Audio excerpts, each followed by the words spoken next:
มาเด้อท่านผู้ชมมากินจุ่มเสฉวนน้ำกันเด้อมาเด้อจุ่มเสฉวนแซ่บๆน้ำกันท่านผู้ชม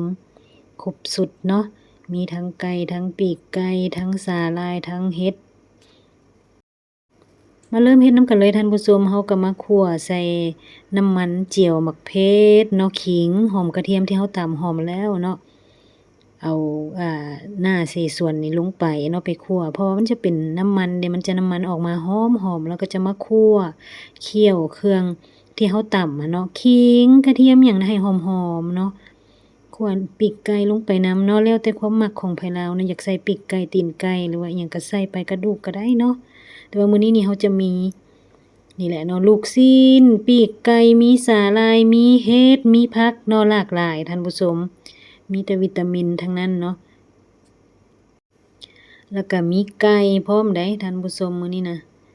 เออนี่แหละหม้อก็น้อยเนาะ